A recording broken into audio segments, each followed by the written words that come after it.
Welcome back and thank you all for staying with us tonight. Now this week we have seen several developments related to how the list of those deemed most vulnerable to the effects of the lockdown intended to stem the spread of COVID-19. Now this is in contrast with the first lockdown in which the government delivered food.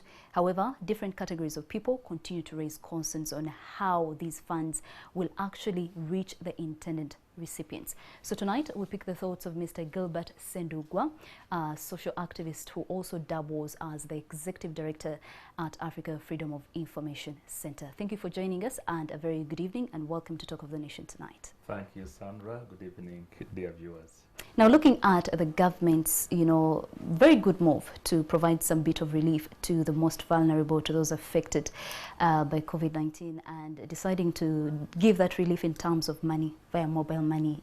What are your thoughts on that? Yeah, first of all, the efforts of government to make sure that nobody dies of hunger in already bad situation where people are, fighting sicknesses, looking after their loved ones, is a good initiative. However, it has challenges, as you have said. In the context of Uganda, one of the key challenges is what we call perverse interest in data, which means that whoever creates data has an interest. And many times, these interests, especially in Uganda, are perverse. Now, that perverse interest could affect the quality of data. What do I mean? That if it is used, it is created for purposes of making a payment, there is a risk that ghost beneficiaries are going to be created. And Yes. It's not the first time this has happened. So you might find that the number of ghost beneficiaries exceeds by far the eligible ones. In fact, last night I was watching TV in one of the communities. I think the government was verifying the list, and the community was saying that more than 4 times of the people who were on that list do not belong to that community. Secondly, they also said that the people on that list were not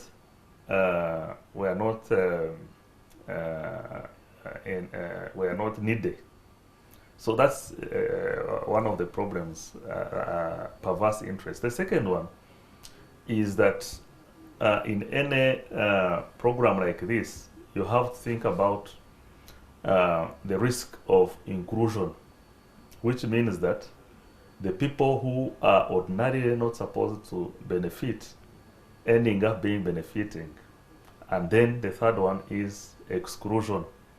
Those who fall in the category of vulnerable and are targeted, being excluded. Yes. So I think those are 3 main challenges when it comes to government program as far as relief cash is concerned. But the whole idea of giving out money in its own sense as a government, is it something that we should have thought about in the first place? You see, it is quite surprising in the first place that government doesn't know its people. Now, if government is there, to create policies that are responsive to people's needs, and here we have the vulnerable, the poor, and the excluded, who ideally would be targets for any policy that is about enhancing inclusion. And this doesn't have to be in a crisis. We have these people year in, year out. The government should have already known. So the government should already be having these records. Yes.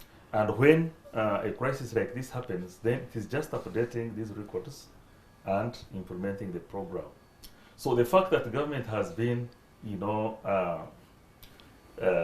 planning and allocating public resources without knowing who should be targeted, who is affected, in my view, is a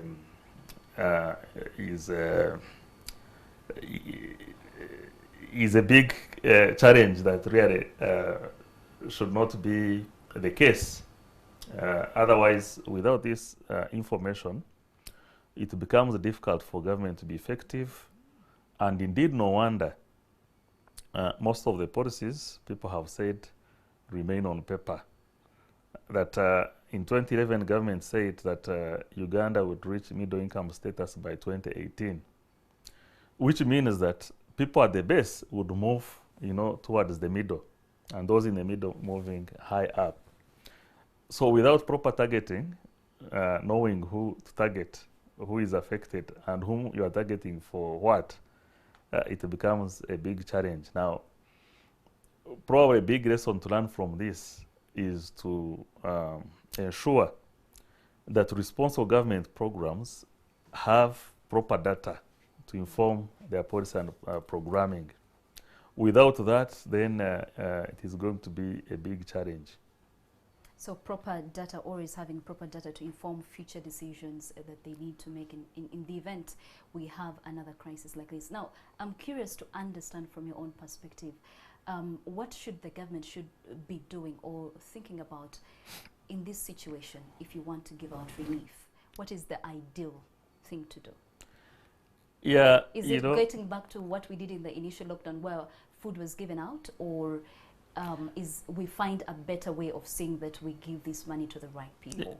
What do you say to that? I think when you are intervening, you are also thinking of efficiency, effectiveness, and cost. I think buying food centrally and then distributing it, there are big logistical challenges which have cost and time implications. The one of cash, I think, is easy to administer, except that the first one was targeting families.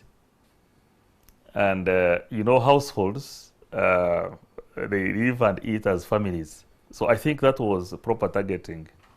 But when you say that you are not targeting families but individuals, it becomes a big challenge, especially when you don't know your people. If you say, for example, now in this list, they say ghetto people. Who are they? How many are they?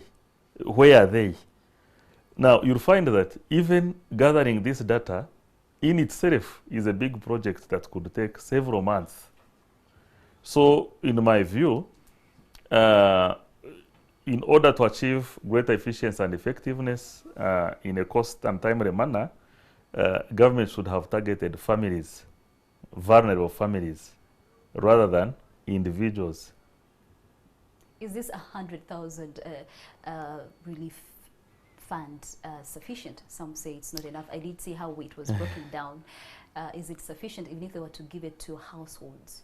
You see, money has never been enough. And I think it would be difficult to expect that whatever government provides is going to be enough.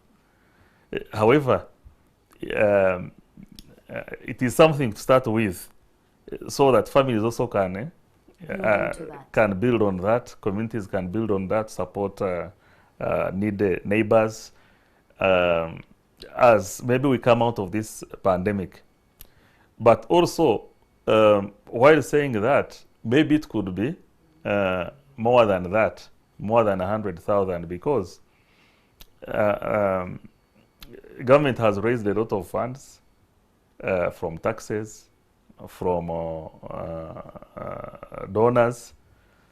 So I think it could be increased, especially given that where it is being spent, other than now what we know, the relief food is not known. I think they could increase. But also, people should not say that we are going to wait until government gives us, because with that attitude, then people are going to starve and die. Okay, finally tonight, briefly, the target of the government is the 6th of July, really, which is next week. Any food for thought for them as they plan ahead to go ahead and distribute this money? I want to think that that is a target, and targets could move. Looking at the situation, especially where they are starting from a point of having no data, not knowing whom to target, Yes. is a big challenge. Now, if they go with that, because I think once these lists are produced, they need to be verified, and once they confirm, then make the disbursements. At the Africa Freedom of Information Center, some of the things that we have done is on things like this is to do what we call list to people test, which means that you get a list of beneficiaries like we did on NADS, and then you go and look for these people in the communities. We found many of those that had been listed as having received support not existing. We also did what we call people to list test, going into the communities, identify the projects, and then you come to the list government has produced, and you look for those people. And our findings again were showing mismatch, and which means that there's a huge risk that going with that target without verifying these lists, it is likely that wrong people are going to be paid, and once the money has gone, it cannot be recovered. Absolutely. And this money is too important. It can make a huge difference in the lives of people, especially who don't have anything to eat.